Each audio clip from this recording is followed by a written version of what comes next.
nila, hindi ba? Yung kapatid niya, gusto nang kunin yung ano, yung siya na magsususpindi ng klase. Tapos siya naman, nandun ka na sa DOJ, you still have 3 years. Pero bakit gusto mo nang iwanan yung DOJ as early as now?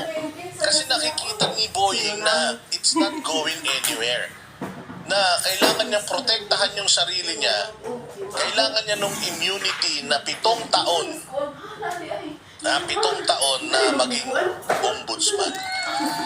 7 years eh.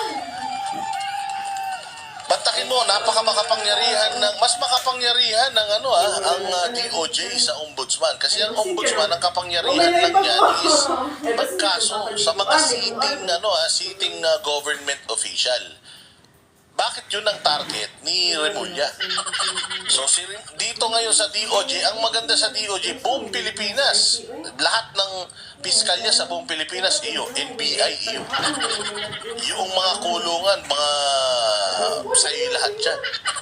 O, hindi ba? So, mas maganda at makapangyarihan ka talaga dyan. Pero bakit niya gustong mag-downgrade? Kasi nga, ang kailangan niya is security ng 7 taon, hindi siya matatanggal sa gobyerno. Kapag nanalo ka bilang isang ombudsman, ipinromote ka, inalagay ka dyan ng Pangulo, kahit yung Pangulong naglagay sa iyo, hindi ka na niya kayang tanggalin dyan. Diyan ka na for 7 years. 7 taon. So, kung si Boying iniisip niya na yung kanyang sarili, o edi mas lalo na yung ibang mga hindi nanalo sa eleksyon. Si Abalos hindi nanalo. At hindi mananalo yan. Kahit na ilagay mo ulit siya sa gobyerno, hanggang doon na lang siya. They can only reign for another 2-3 years. After that, nganga na sila. Balik na po sa mga Duterte ang kapangyarihan. Hindi na nga nila na putol yung puno, putik, nakabalik pa sa kapangyarihan. Mas matapang pa yung ipinalit nila kay Pangulong Duterte. Yari na, kaya double time ngayon eh. Yung mga magnanakaw, double time ngayon yung mga nagnanakaw sa gobyerno at yung mga adik, pusher, mga kriminal, double time ngayon. Alam nila na may taning na buhay nila eh. Pagdating ng 2028 at nanalo to, sigurado, ubus ang komunista, ubus na naman ang adik, ubus na naman ang mga kurakot sa gobyerno. Patay kayong lahat. Tandaan nyo yan. Hindi kayo lahat, hindi na kayo sisikatan ng araw. Ito na talaga yung totoong Duterte magic. O, nung una kasi, naging mabait pa si Pangulo sa inyo eh. But itong tao na to, after what you did to her, itong first 3 years ninyo, kayo ang kung maging loka-loka ito, kung maging loka-lokang presidente to at she will go after everyone na nanakit sa pamilya nila, hindi mo siya masisisi. Grabe yung ginawa nyo talaga sa kanilang mga hayop kayo. Oh, so ako talaga gusto ko pag upo nito, she will be vengeful. Gusto ko talaga, she will go after lahat ng ng mga tumrabaho sa kanila para naman, di ba, maibalik yung stress doble pa. Ang gagawin nila sa Pilipinas, tandaan nyo anong ginawa nila kay Isko Moreno sa Maynila? Ang ginawa nila kay Isko Moreno sa Maynila, winarak nila yung sinira nila, as in binaboy nila Maynila. Tambak ang basura, tambak ang utang. Lahat ng pera ng Maynila, kinash advance ng mga putang ina. Pinagkukuha, pinagluloan ng mga hayop, di alam kung saan napunta yung mga pera, iniimbestigahan pa nila ngayon. Pagpasok nila ng loob ng City Hall, walang laman. Kahadiyero lang nandiyan dyan. Tapos mapuputulan pa sila ng kuryente, mapuputulan sila ng internet. Hindi lahat binayaran. Binaboy ni Hani Lacuna ang Maynila. Hindi lang ang Maynila, binaboy niya ang Kapitolyo, binaboy niya yung serbisyo na dapat na ibibigay sa mga tao.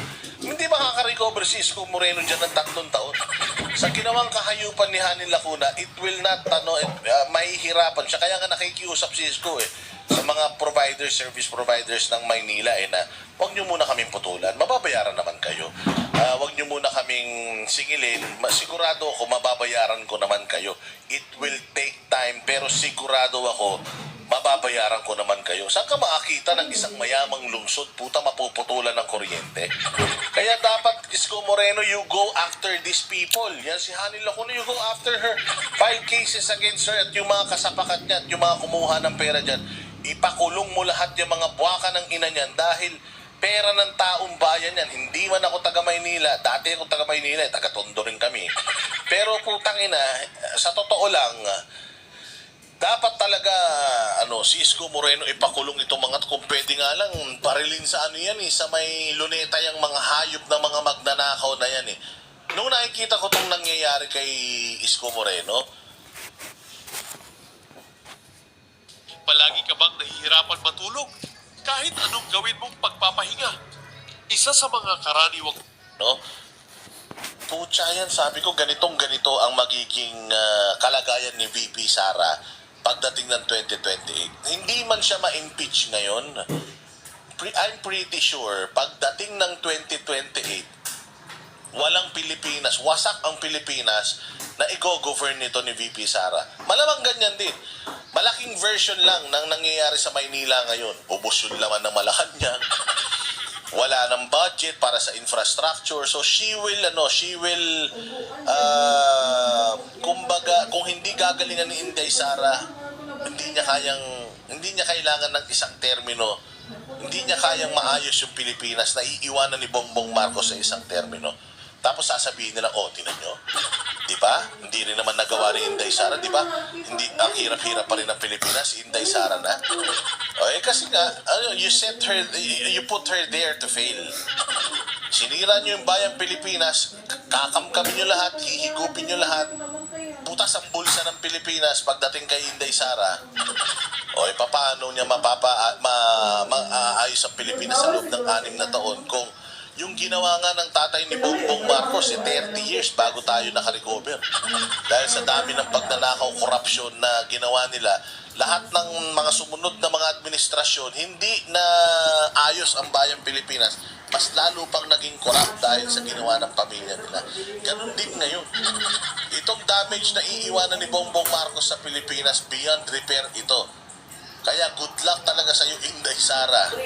Good luck talaga sa iyo dahil kung ano yung nararamdaman ni Isko Moreno ngayon, sigurado ako 10 ulit yung hirap na dadanasin mo kapag presidente ka na ng Pilipinas. Pero good thing, Duterte yan. Ang Duterte, laging merong intervention ng langit yan. Tutulungan ng Diyos yan sigurado. Tsaka nandito naman ang mamamayang Pilipino, kaya nating i-pledge sa bawat isa na anuman ang gustong mangyari ni Inday Sara, susunod na tayo. Susunod tayo. Hindi tayo papayag. Di ba? Hindi tayo papayag na mag-fail si VP Sara. So yan,